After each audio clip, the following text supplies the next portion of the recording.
Welcome to my class on the Shakespearean sonnet, sonnet 29 composed by one of the greatest poet William Shakespeare। দেখো আজকে আলোচনা করব one of the greatest poet William Shakespeare এর composed করা তার famous sonnet sonnet 29। এই sonnet 29 কে বাঁকুড়া ইউনিভার্সিটির first সেমিস্টারের সিলেবাসে রাখা হয়েছে, সেটা কি মেজর পেপার হোক কি মাইনর পেপার হোক। এখন এই সনেট 29 সম্পর্কে এবং শেক্সপিয়ারিয়ান সনেট সম্পর্কে এবং সনেট সম্পর্কে আমি আমার ক্লাসে ডিটেইলস আলোচনা করেছি, সুতরাং এখানে আর ডিটেইলস ডিসকাশনে যাচ্ছি না। দেখো প্রথমেই আমরা দেখে নেব যে আমাদের সনেট 29 এর থিম কি আছে। তাহলে সনেট 29 এর থিম কি আছে? এখানে যে থিমের কথা বলা হয়েছে the poet's feeling of the worldly failure. আমাদের কবির যে ওয়ার্ল্ডলি ফেলিওর এবং সেই ওয়ার্ল্ডলি ফেলিওরের প্রতি ব্যর্থতার প্রতি কবির যে ফিলিংস, সেটাই এই সনেট রিপ্রেজেন্ট করে এবং পাশাপাশি কনসোলেশন। এখন এই যে কনসোলেশনের কথা বলা হয়েছে, এখানে কে কাকে কনসোল করছে অথবা কে কাকে সান্ত্বনা দিচ্ছে, আমরা দেখতে পারবো যে কবি নিজেকেই নিজে সান্ত্বনা দিচ্ছেন। কিভাবে সান্ত্বনা দিচ্ছেন? দেখো, consolation brought by the thought of the sweet love. এখানে সুইট লাভের কথা বলা হয়েছে। এখন এই সুইট লাভ কে কাকে ভালোবাসে? Of his friend. এখন তুমি অবশ্যই কমেন্ট বক্সে কমেন্ট করে জানাবে যে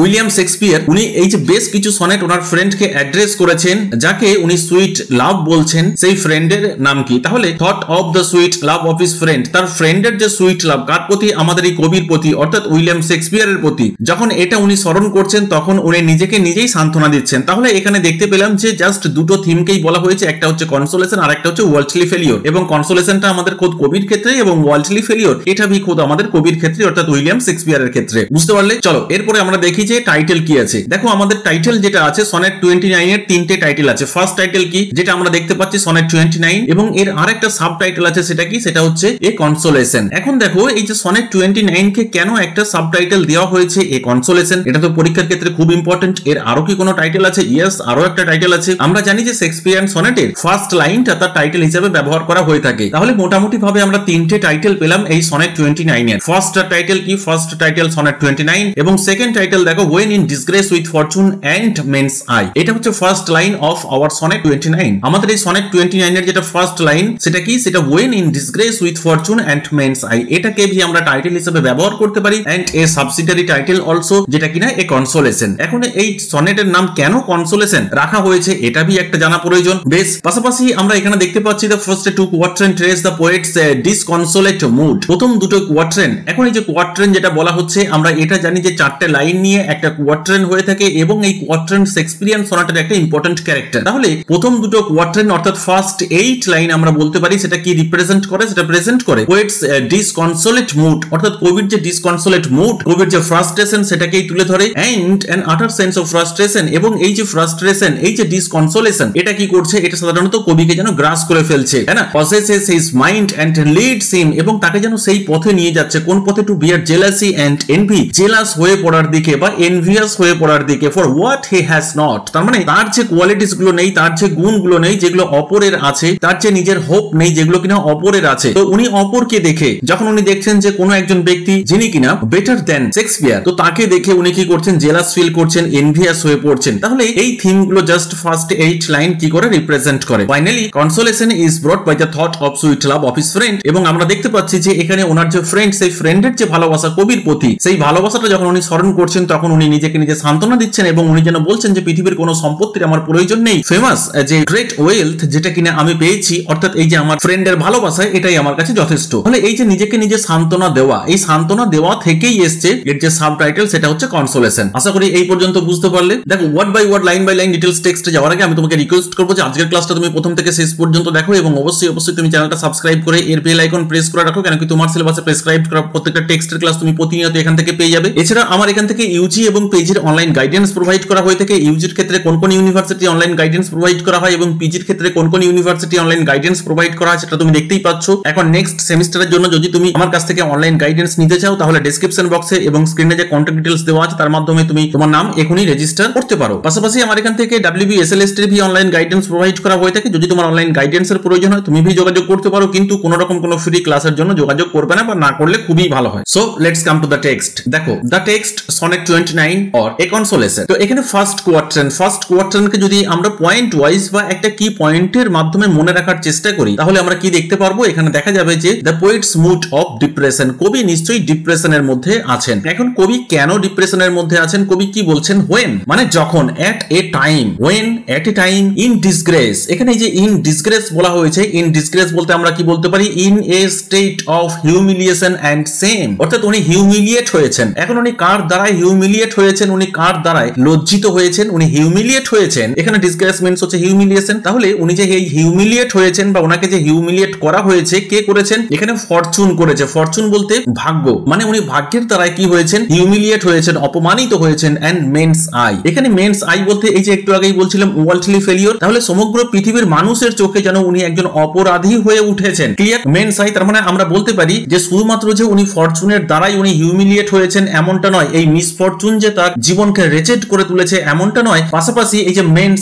আই তার মানে আমরা বলতে পারি মানুষের ক্রিটিসিজম, অর্থাৎ সমস্ত ব্যক্তিরা কি করছেন, আমাদের কবিকে ক্রিটিসাইজ করছেন বা শেক্সপিয়ারকে ক্রিটিসাইজ করছেন। এখানে মেন্স আই বলতে আমরা এটা বুঝতে পারি in popular opinions of the people, বা আমরা এটা भी বলতে পারি দি ক্রিটিসিজম অফ দ্য পিপল। তারা কি করছে, এই পিপলরা যারা সাধারণত জ্ঞানী ব্যক্তি, তারা উইলিয়াম শেক্সপিয়ারকে ক্রিটিসাইজ করছেন। তাহলে এই ফার্স্ট লাইন থেকে আমরা একটা কোশ্চেন পেতে পারি যে এই যে ডিসগ্রেস, যেটা কিনা কবি বলছেন যে আমি ডিসগ্রেসড হয়েছি, কার দ্বারাই হয়েছি, প্রথমত উনি ফরচুনের দ্বারাই ডিসগ্রেসড হয়েছেন বা হিউমিলিয়েট হয়েছেন, এবং পাশাপাশি পিপল অফ দ্য ওয়ার্ল্ড তাদের দ্বারাই भी উনি হিউমিলিয়েট হয়েছেন বা ডিসগ্রেস হয়েছেন। বুঝতে পারলে? Line number 2, and I all alone, এবং আমি বলতে এখানে অবশ্যই বলছেন উইলিয়াম শেক্সপিয়ার, এবং আমি অল অ্যালোন। দেখো অল অ্যালোন এই কথাটা দিয়ে উনি যেটা বলতে চাইছেন সেটা হচ্ছে এক্সট্রিমলি লোনলিনেস, উনি একাকী হয়ে পড়েছেন এবং উনি কতটা একাকিত্ব ফিল করছেন। মানে ওনাকে যদি পৃথিবীর সবাই ক্রিটিসাইজ করেন তাহলে উনি কার কাছে যাবেন, উনি তো কারোর কাছে যেতে পারছেন না। আবার অপরদিকে ওনার যে ফ্রেন্ড, যে সুইট লাভ, সেও ওনার কাছে নেই। তো উনি বলছেন এন্ড অল অ্যালোন, আমি কমপ্লিটলি একাকী হয়ে গেছি, এন্ড বি উইথ, এবং আমি আমার এই ভেতরের যে যন্ত্রণা, এই ভেতরের যে আগুন, এটাকে আমি সহ্য করতে পারছি না, আমি কান্না করছি। B with my outcast state, এখানে এই যে আউটকাস্ট স্টেট বলতে পারি যে লোনলি স্টেট, অর্থাৎ ওনার যে মেন্টাল কন্ডিশন, উনি যে সবাইকার দ্বারাই ডিসোলেট হচ্ছেন, উনি যে সবাইকার দ্বারাই হিউমিলিয়েট হচ্ছেন, তো এটাকে উনি আর সহ্য করতে পারছেন না, এটাকেই বলা হচ্ছে আউটকাস্ট স্টেট। অর্থাৎ ওনার যে মেন্টাল কন্ডিশন, ওনার যে কন্ডিশন সেটা কি, সেটা হচ্ছে ইন ডিসগ্রেস এন্ড মিজারি। এর কারণে উনি কি করছেন, এর কারণে উনি ল্যামেন্ট করছেন। এখানে বি উইপ মিন্স হচ্ছে ল্যামেন্ট করা আমরা বলতে পারি, অথবা কান্নাকাটি করা বলতে পারি, অথবা দুঃখ প্রকাশ করা বলতে পারি। এখন উনি কার কাছে দুঃখ প্রকাশ করছেন, উনি নিজেই নিজের কাছে দুঃখ প্রকাশ করছেন। বুঝতে পারলে? তাহলে দেখো humiliated by fortune and men's eyes, উনি কি করছেন, উনি ল্যামেন্ট করছেন। কেন? ওনার এই স্টেটের কারণে। এখানে স্টেট বলতে ওনার যে কন্ডিশন, এই কন্ডিশন যেটা কিনা আউটকাস্ট। এখানে দেখো আমি জাস্ট একটা ওনার যে রিভিলেশন, যেটা কিনা আমরা এই দুটো লাইনের মাধ্যমে পাচ্ছি, সেই রিভিলেশনটা কি, this line is extremely revealing, it gives out much of the poet's own state during the year 1592 and 1593। এখন এই যে একটা টাইম পিরিয়ডের কথা বলা হয়েছে 1592 এন্ড 1593, এই সময় কি হয়েছিল, এই সময়ই তো উনি হিউমিলিয়েট হয়েছিলেন, এই সময়ই তো ওনাকে ক্রিটিসাইজ করা হয়েছিল, এই সময়ই তো উনি দুঃখের মধ্যে ছিলেন, যন্ত্রণার মধ্যে ছিলেন, এই সময়ই উনি নিজের যন্ত্রণাকে সহ্য করতে পারছিলেন না। তার কারণ those years were for Shakespeare's a period of extreme hardship and utter discouragement. এখন এই যে বলা হয়েছে এক্সট্রিম হার্ডশিপ এন্ড আটার ডিসকারেজমেন্ট, এর পেছনে কারণ কি? এর কারণ হচ্ছে নাম্বার 1, আমরা জানি যে শেক্সপিয়ার উনি কে ছিলেন, উনি একজন অ্যাক্টর ছিলেন, উনি পোয়েটের পাশাপাশি উনি একজন ফেমাস ড্রামাটিস্ট ভি। সুতরাং উনি যে শুধুমাত্র ড্রামাটিস্টই ছিলেন এমনটা নয়, উনি একজন অ্যাক্টর ভি ছিলেন, একজন অভিনেতা ভি ছিলেন। তো উনি কি করতেন, উনি নিজের জীবন যাপন করতেন শুধু এই লেখালেখি করে নয়, কবিতা লিখে অথবা নাটক লিখে উনি ওনার জীবিকা নির্বাহ করতেন এমনটা নয়, উনি নাট্যমঞ্চ অভিনয় করতেন অ্যাক্টর হিসেবে। তো উনি এই যে নাট্যমঞ্চ অভিনয় করছেন, কিন্তু আলটিমেট দেখা যাচ্ছে যে যদি আমরা হিস্ট্রিক্যাল ব্যাকগ্রাউন্ড দেখি তো দেখা যায় এই পিরিয়ডে কি হয়, সমস্ত যে থিয়েটার গুলো ছিল সেগুলো ক্লোজ হতে শুরু করে। তাহলে for closing of the theatre it was very difficult to earn his bare livelihood, এবং এই যে থিয়েটার যেগুলো ক্লোজ হয়ে পড়ছে এর ফলে উনি তো আর অভিনয় করতে পারছেন না, আর যদি অভিনয় করতে না পারেন তাহলে উনি টাকা পয়সা আর ইনকাম করতে পারছেন না, আর যদি টাকা পয়সা ইনকাম করতে না পারেন তাহলে তার লাইফকে লিড করা খুব টাফ হয়ে পড়ছে। এই জন্য বলা হচ্ছে উনি কি হয়ে পড়েছিলেন, উনি একটা ডিসকারেজমেন্ট বা বলা যেতে পারে এক্সট্রিম হার্ডশিপ সিচুয়েশনের মধ্যে ছিলেন। আবার point number 2, in 1592 Robert green dead bed attack on him in print. আবার রবার্ট গ্রিন যিনি কিনা কি বলেছিলেন, আমাদের শেক্সপিয়ারকে বলেছিলেন আপস্টার্ট ক্রো। মনে রাখবে এটা কিন্তু পরীক্ষাতে অনেক সময় এসে থাকে যে রবার্ট গ্রিন কিভাবে উইলিয়াম শেক্সপিয়ারকে ক্রিটিসাইজ করেছিলেন। উনি বলেছিলেন ঝোড়ো কাক, অর্থাৎ শেক্সপিয়ার হচ্ছেন একজন ঝোড়ো কাক। বুঝতে পারলে? তাহলে এইভাবে ওনাকে ক্রিটিসাইজ করা হয়েছিল। এই যে মেন্স আই কথাটা আছে, এই মেন্স আই এর সাথে তুমি এই পয়েন্ট নাম্বার 2 কে কম্পেয়ার করতে পারো বা রিলেট করতে পারো। Robert Greens death bed, Robert green যখন উনি মৃত্যু শয্যায় শায়িত ছিলেন তখন भी শেক্সপিয়ারকে অ্যাটাক করতে ছাড়েননি বা শেক্সপিয়ারকে ক্রিটিসাইজ করতে ছাড়েননি। আশা করি এই পর্যন্ত তোমার কাছে ক্লিয়ার হলো। বেশ, চলো নেক্সট। তারপর উনি কি বলছেন, উনি বলছেন যে আমার এই শুধু যে মাত্র আউটকাস্ট স্টেটটা আছে তার জন্য যে আমি ল্যামেন্ট করতাম এমনটা নয়। আই ওয়াজ ইন ট্রাভেল, আমি ট্রাভেলের মধ্যে ছিলাম, আর সেই কারণে আমি কি করতাম, আমি প্রার্থনা করতাম। এখানে ক্রাইস মিন্স হচ্ছে প্রার্থনা, কিন্তু যে প্রার্থনাগুলো ছিল বুটলেস অর্থাৎ ফ্রুটলেস। কার কাছে প্রার্থনা করতাম? হেভেনের কাছে। এবং হেভেন কেমন ছিল? হেভেন ছিল ডিপ, অর্থাৎ হেভেন আমার প্রার্থনা শুনতোই না। যেহেতু আমি অলমাইটির কাছে প্রার্থনা করা সত্ত্বেও তিনি আমাকে হেল্প করেননি, হেভেন আমাকে হেল্প করেননি, এই জন্য উনি হেভেনকে এখানে ডিপ বলেছেন। Clear? And travel deep heaven with my bootless cries. কিন্তু এই হেভেন সে কি করেছে? সে আমার এই ক্রাইস, আমার এই ল্যামেন্টেশন, আমার এই প্রার্থনা সে শোনেইনি, এবং সেই জন্য আমার এই প্রার্থনা হয়ে পড়েছে বুটলেস অর ফ্রুটলেস। আর সেই কারণে হেভেন আমার কাছে মনে হচ্ছে ডিপ, যে সে তো কানে শুনতেই পায় না, সে তো কালা, তো যেহেতু সে কানে শুনতে পায় না ডিপ, তাহলে তার প্রতি আমার রেসপেক্ট কিভাবে থাকতে পারে? তাকে আমি কিভাবে ভালো ভালো অ্যাডজেক্টিভ দিয়ে আমি তাকে ভরিয়ে তুলতে পারি? And look upon myself and curse my fate. এবং যখন আমি নিজের দিকে দেখি, লুক আপন মাইসেলফ, যখন আমি নিজের দিকে দেখি, তার মানে আমি বলতে পারি যে এখানে কবি যখন নিজেকে নিয়ে ভাবেন, when the poet মিউজেস upon his state, কবি যখন তার সেই স্টেট নিয়ে ভাবেন, তার সেই মিজারেবল কন্ডিশন নিয়ে যখন উনি ভাবতে শুরু করেন, তখন উনি আর কোনো রাস্তাই খুঁজে পান না। উনি বাধ্য হয়ে কি করেন? কার্স মাই ফেট, উনি তখন নিজের ভাগ্যকে দোষারোপ করেন, উনি নিজেকে অপরাধী বলেন, উনি নিজেকে একটা অভিশপ্ত ব্যক্তি বলেন, এবং এর পেছনে দায়ী কে? এর পেছনে দায়ী হচ্ছে এই men's eyes and fortune. Clear? চলো নেক্সট কোয়ার্টারে কি বলা হচ্ছে দেখো। নেক্সট কোয়ার্টার যে পয়েন্ট হিসেবে আমরা যদি মনে রাখি, তাহলে এখানে দেখা যাচ্ছে poet's yearning for possessing what he lacks. কবি এখানে তার জন্য ইয়ার্ন করছেন, তার মানে তার জন্য উনি যেন ওনার ইচ্ছা প্রকাশ করছেন, স্ট্রং ডিজায়ার যেটা প্রকাশ করছেন, বা উনি বলতে চাইছেন কি ওনার মধ্যে যেটা নেই, হোয়াট হি ল্যাক্স, যেটার অভাব আছে, সেটা পাওয়ার যে তীব্র আকুতি, সেটা কবির মধ্যে দেখা যাচ্ছে। এখানে ইয়ার্নিং মিন্স আমরা বলতে পারি স্ট্রং ডিজায়ার, তীব্র আকুতি। বোঝা গেল? উইশিং মি, কবি চাইছেন যে আমি ইচ্ছা প্রকাশ করছি for myself, the poet wishes for himself. এখানে wishing me means the poet wishes for himself like to one, কার মতন? সেরকম একটা ব্যক্তির মতন, one more rich in hope, যার মধ্যে কিনা অনেক আশা আকাঙ্ক্ষা আছে। A person who possesses high hopes. দেখো আমরা কখন আশা প্রকাশ করে থাকি? যখন আমাদের একটা আশা পূরণ হলো, তখন আমরা নেক্সট আশাটা করতে থাকি, যে ঠিক আছে আমি এটা আশা করেছিলাম, এটা তো আমার পূরণ হয়েছে, আমি আরো আশা করছি। কিন্তু কবি এখানে বলছেন যে আমার তো কোনো আশাই পূরণ হচ্ছে না, এই জন্য উনি বলছেন যে আমি সেই ব্যক্তিকে দেখে আমি জেলাস ফিল করছি, আমি এনভিয়াস হয়ে পড়ছি। কোন ব্যক্তিকে দেখে? যার মধ্যে কিনা প্রচুর আশা আছে, এবং যার আশা আকাঙ্ক্ষা ওয়ান আফটার অ্যানাদার পূরণ হতে চলেছে বা ফুলফিল হচ্ছে, এন্ড ফিচার্ড লাইক হিম, এবং আমি তাকে দেখে বি জেলাস ফিল করছি বা ঈর্ষা পরায়ণ হয়ে পড়ছি। এখানে ফিচার্ড বলতে ফিজিক্যাল বিউটির কথা উনি বলছেন। আমি সেই সকল ব্যক্তিকে দেখে বি ঈর্ষা পরায়ণ হয়ে পড়ছি যে কিনা দেখতে ভালো, হ্যাঁ না, গুড লুকিং, এবং যার হেলথ খুব ওয়েলদি, তার মানে যে স্বাস্থ্যগত দিক থেকে খুবই ভালো, ওয়েলদি, এবং বলা যেতে পারে যে দেখতে ফিজিক্যাল বিউটির দিক থেকে যে দেখতে খুবই সুন্দর, তাকে দেখে বি লাইক হিম, তাকে দেখে ভি আমি কি করছি? ঈর্ষা পরায়ণ হয়ে পড়ছি। Like him with friends possessed, আবার আমি আরো সেই সকল ব্যক্তিকে দেখে বি ঈর্ষা পরায়ণ হয়ে পড়ছি। কাকে দেখে? সেই সকল ব্যক্তি যাদের অনেক ফ্রেন্ডস আছে। লাইক হিম, এখানে দেখো কটা হিম বলা হয়েছে, এখানে ওয়ান, এটা একটা বলতে পারি হিম, আবার লাইক হিম এটা সেকেন্ড, এবং এটা থার্ড। তার মানে উনি কি ইচ্ছা প্রকাশ করছেন? উনি ইচ্ছা প্রকাশ করছেন আমি সেই ব্যক্তির মতো হতে চাই যার মধ্যে প্রচুর আশা আকাঙ্ক্ষা আছে এবং একটার পর একটা পূরণ হয়ে চলেছে।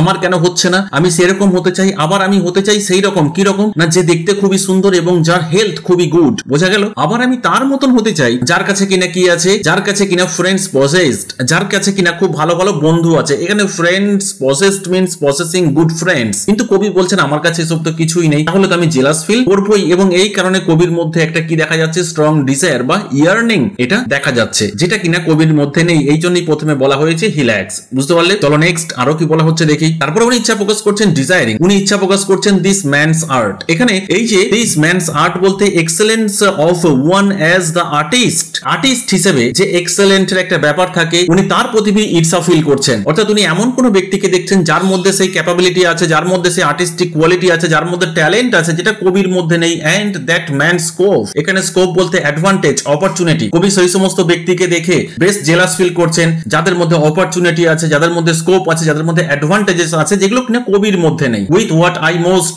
এনজয় কন্টেন্টেড লিস্ট, উনি বলছেন যে এগুলো তো আমি কোনোভাবেই এনজয় করতে পারিনি। এনজয় কন্টেন্টেড মানে স্যাটিসফাইড, হ্যাঁ না, লিস্ট মানে নাকে বরাবর। তো এখানে দেখো পাশে রেফারেন্স দিয়ে দেওয়া হয়েছে দুটো লাইনেরই। তো প্রথম লাইনের এখানে রেফারেন্সে কি বলা হয়েছে? The poet envious about the artistic genius of a particular fellow or the opportunities of scope of another. অপরের যে সুযোগ আছে যেটা কবির কাছে নেই, এবং যে আর্টিস্টিক জিনিয়াস যেটা কবির মধ্যে নেই, এই জিনিস দেখে কি করছেন? কবি ঈর্ষা পরায়ণ হয়ে পড়ছেন। And with what I most enjoy contented least, that means এটা কি বলা হচ্ছে? Shakespeare's own profession of acting. এখানে কবি যে একজন অভিনেতা, তার সেই প্রফেশনের কথা উনি বলছেন। It disappointment and depression one finds utmost dissatisfaction in in what gave him pleasure is acting। এখানে কবি তো অভিনয় করেই ওনার জীবন চলে, সুতরাং এখানে দেখা যাচ্ছে উনি ইনকাম করতে পারছেন, যেহেতু ইনকাম করতে পারছেন না, ওনার এই যে প্রফেশন অ্যাক্টিং, এটাকে নিয়ে উনি ডিসস্যাটিসফাইড এবং ডিসঅ্যাপয়েন্টমেন্ট। চল নেক্সট দেখো থার্ড কোয়াড্রেন্ট। এই পয়েন্টটা কি, এখানে আমরা বলতে পারি দেখো effect of the remembrance of his friends sweet লাভ। এখান থেকে আমরা দেখতে পাচ্ছি কবি ওনার সুইট লাভকে স্মরণ করছেন এবং কি বলছেন কবি, yet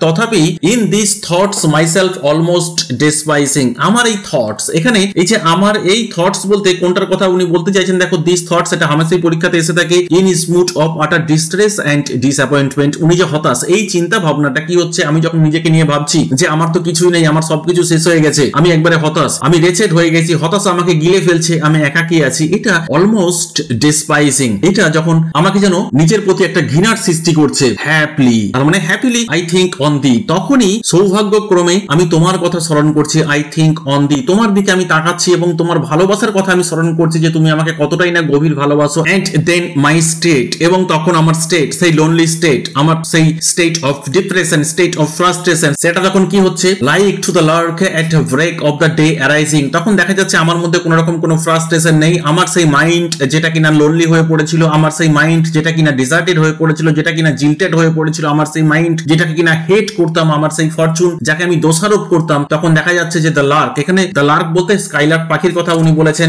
at break of day day অর্থাৎ মর্নিং টাইমে, অ্যারাইজিং ফ্রম সালেন আর্থ। এখানে দেখো বলা হয়েছে উনি নিজের যে মাইন্ড, নিজের যে চেয়ারফুলনেস, তাকে উনি কম্পেয়ার করছেন কার সাথে, এই লার্ক পাখির সাথে অর্থাৎ স্কাইলার্কের সাথে। স্কাইলার্ক পাখির একটা ক্যারেক্টার আছে কি, যখন দিনের আলো ফুটতে শুরু করে স্কাইলার্ক পাখি, তখন তার গান গাইতে শুরু করে এবং গান গাইতে গাইতে গভীর আকাশে উড়ে যায়, এবং কত দূর সে উড়ে যায়, এই লার্ক পাখি বা স্কাইলার্ক পাখি গভীর আকাশে এত দূরেই চলে যায়, সে ধীরে ধীরে সেই গভীর আকাশে সে মেল্ট হয়ে যায়, মিলিয়ে যায়, তাকে আমরা দেখতে পারি না। এই জন্য উনি বলছেন যে আমি যখন এরকম স্টেটের মধ্যে থাকি, তখন আমি স্মরণ করি তোমার এই ভালোবাসা, তোমাকে, তখন আমি কিরকম হয়ে পড়ি, আমার তখন মাইন্ড, আমার তখন এই lonely state, state of frustration, state of ডিসোলেশন, তখন সেখান থেকে উঠে আসে আমার মাইন্ড, এবং আমার মাইন্ড কি করে, সেই স্কাইলার পাখির মতন যেন আকাশে উঠতে শুরু করে, মানে আমি আনন্দে আত্মহারা হয়ে পড়ি এট ব্রেক অফ দ্য ডে। যে স্কাইলার পাখি কিনা দিনের আলো ফোটার সাথে সাথে সে উঠতে শুরু করে, কোথা থেকে, ফ্রম দ্য সালেন আর্থ। দেখো এই আর্থ কখনোই সালেন হতে পারে না। এখানে এই আর্থকে কেন উনি সালেন বলেছেন, তার কারণ এই পৃথিবীতে যারা আছে, এই পৃথিবীটা কমপ্লিটলি জরাজীর্ণতায় পরিপূর্ণ, এবং এখানে যে বার্ডেন অফ লাইফ, এখানে যে ফেলিওর, এখানে যে ক্রিটিসিজম, এখানে যে এনভি, এখানে যে জেলাস, এই সমস্ত ব্যাপারগুলোর কারণেই উনি আর্থকে বলেছেন সালেন। তো তখন উনি বলছেন আমি এই জগৎ থেকে বেরিয়ে আসি এবং মনের আনন্দে গান গাইতে থাকি, আমি তখন চেয়ারফুল হয়ে পড়ি। হিমস এট হেভেন্স গেট, এখানে হিমস বলতে প্রার্থনা, হেভেনলি সং, সেটা কিনা গাইতে শুরু করে কে, লার্ক পাখি। একই রকম ভাবে আমিও ঠিক তখন আনন্দে মেতে উঠি, এবং আমার এই যে চেয়ারফুল মাইন্ড, এটা সেই লার্ক পাখির মতন যেন একদম স্বর্গে পৌঁছে যায়। তো এখানে কি বলা হয়েছে দেখো অ্যানোটেশনে, there is an elevation of the state of the poet who rises above his petty earthly suffering and failure and begins to sing with full throated ease of the skylark. Clear হয়েছে? চলো next, finally concluding couplet. এখানে কি দেখা যাবে, জয়াস consolation. এই যে টাইটেলটা ছিল দেখো, যেটা সাব টাইটেল ছিল, সেটা এখন আমরা বুঝতে পারবো যেটা কেন এর সাব টাইটেল এ কনসোলেশন রাখা হয়েছিল, ফর দ্য সুইট লাভ। আর এই যে তোমার এই সুইট লাভ যখন আমি স্মরণ করি, মনে করি, রিমেম্বার্ড সাচ ওয়েলথ ব্রিংস, তখন আমার মধ্যে এমন একটা সম্পদ এনে দেয়, বা আমরা বলতে পারি যে কবির সেই কমফর্ট, কবির সেই পিস, যেটাকে উনি বলছেন সাচ ওয়েলথ, যে ওয়েলথের সাথে কিনা পৃথিবীর কোন রকম কোন ওয়েলথের কম্পারিজন চলে না, অর্থাৎ এই পিস এবং পাশাপাশি এই যে কমফর্ট, এর সাথে এই মেটেরিয়ালিস্টিক ওয়ার্ল্ডের কোনো মেটেরিয়াল ওয়েলথেরই কম্পারিজন চলে না, যেটা কিনা অ্যাবস্ট্রাক্ট। তো উনি বলছেন আমি এটাকে নিয়েই বেঁচে আছি, এই যে সম্পদ আমি পেয়ে গেছি, ওয়েলথ ব্রিংস। এখন এই ওয়েলথ কে এনে দিচ্ছে, এখানে এনে দিচ্ছে সুইট লাভ রিমেম্বার্ড, বা রিমেম্বার অফ সুইট লাভ। যখন আমি তোমার সেই সুইট লাভের কথা স্মরণ করছি, তখন আমি কি ফিল করছি, আমি তখন ফিল করছি পিস, আমি তখন ফিল করছি কমফোর্ট। আর এর কারণে আমি কি করতে পারি, that then I scorn to change my state with kings. তখন আমি কি করতে পারি, আমি তখন ঘৃণা করতে পারি, এবং টু চেঞ্জ মাই স্টেট, এবং আমার এই যে স্টেট এটা পরিবর্তন হয়ে যেতে পারে উইথ কিংস। অর্থাৎ এই উইথ কিংস এটা দিয়ে উনি বলতে চাইছেন যে আমি বর্তমান টাইমে যে একটা হ্যাপিয়েস্ট ওয়ার্ল্ড এর মধ্যে আছি, এবং এই হ্যাপিয়েস্ট ওয়ার্ল্ড থেকে আমাকে নেওয়ার জন্য কোন রাজা যদি এসে বলেন যে আমার এই সমস্ত এন্টায়ার কিংডম তোমাকে আমি দিতে রাজি আছি, তুমি এই হ্যাপিয়েস্ট ওয়ার্ল্ড থেকে বেরিয়ে আসো, তথাপি আমি কি করব, আমি আমার মাইন্ডের কোন রকম কোন চেঞ্জ করব না, পরিবর্তন করব না, আমি রিজেক্ট করব ওয়েলথ অফ দ্য কিংস, সমস্ত রাজাদের সম্পত্তিকে আমি রিজেক্ট করব, যারা একটা টাইম আমাকে যদি অফারও করতে চায় যে এই স্টেট থেকে আমাকে বেরিয়ে যেতে হবে, তথাপি আমি তাদের কিংডমকে, তাদের ওয়েলথকে রিজেক্ট করব, বাট আমি এই ওয়ার্ল্ড থেকে বা এই হ্যাপিয়েস্ট ওয়ার্ল্ড থেকে আমি কোনোভাবেই বেরিয়ে যেতে পারবো না। ক্লিয়ার? তার মানে কবি এখানে বলতে চাইছেন যে তোমার ভালোবাসার কথা, তোমার প্রেমের কথা স্মরণ করে আমি হ্যাপি হয়ে পড়ি। আই থিঙ্ক আজকের ক্লাস সম্পর্কে তোমার কোথাও কোনো রকম ডাউট নেই। যদি কোথাও কোনো রকম ডাউট থেকে থাকে তাহলে অবশ্যই তুমি কমেন্ট বক্সে কমেন্ট করে জানিও। আমি আমার নেক্সট ক্লাসে তোমার ডাউট ক্লিয়ার করার চেষ্টা করব। Thank you.